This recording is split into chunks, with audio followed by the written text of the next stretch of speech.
antena ania chuan hei kan pan bunga hei ta hei kan bua hei ati khawng tu tang kan da ni hei R15 chuan ati bung tu pai he ta hei so bane hemi tu pani iti bu alo thon ve ro te an Mahni bai ka ni kan dom tharo ni hei te lam ma asim me asim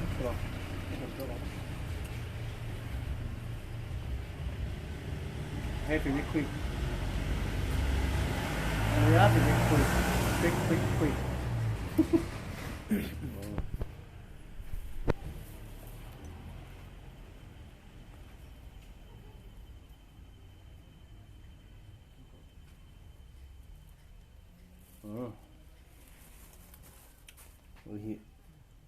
Lâu bùn bận cho nên tấu về đâu xia tỷ đàn kha ai alo nga chả top cho nó bung để đủ tụ gan phật lăng là hình chụp cho tiếng ai cùng hi tỷ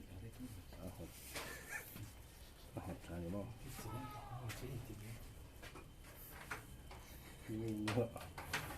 này chuyện tại hen có lòng hen mà tại hen mình ab sao để tụ kha i là rồi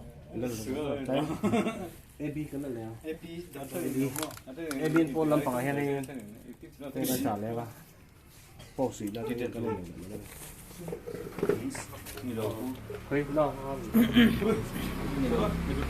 đây tiền cái gì kinh tế cán sự nó ngay cái đó nó có phải tất đồ cái bộ xe thôi có đi đến đâu không có một lỗ cả đi trên hết cả anh chụp lỗ T10. Ít char bê tem. Anh đi còn anh lại ta khát chết đúc thế không? Tụi mình in tí lá thì tung để xem làm tí sao? Rồi mình để hít rồi. Ni lâu. Cái bao cái. Cái này cái lâu. Cái cái này, cái cái này cái gì này? Điện thì cái gì cả? Ngồi mắc rồi này bên thành cầm phân đâu. Cái chuyện chỗ con tụi mình nhận con mới dùng túi là ta. Hết đây. Trước đăng này này cũng coi như đồ lại đồng chuột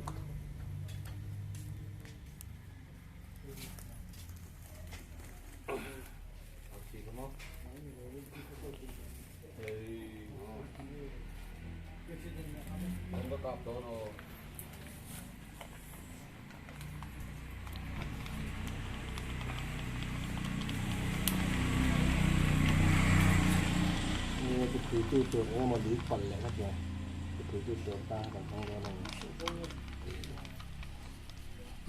alo ngắt chả nó thật chua chua antena bung cần thiêu cần phù mà khách cho là thì còn ta alo ngắt chả nó cho nó bung để đúng không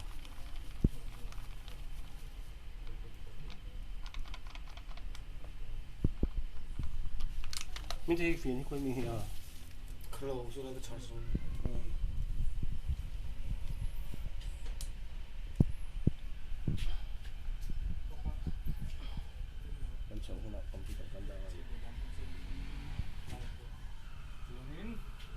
Cút tọt này, hai này.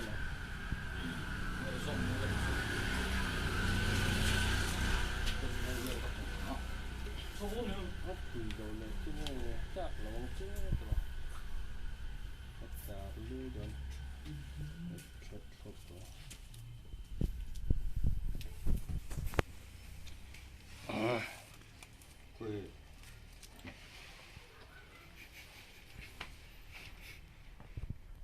Bang hồi bom hồi cổ luôn rồi cơ là anh lóc đấy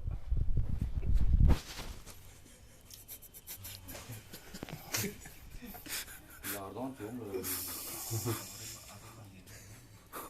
không biết nó kiểu xuống không tiền thạc không quá chung của thường này check sắc là abati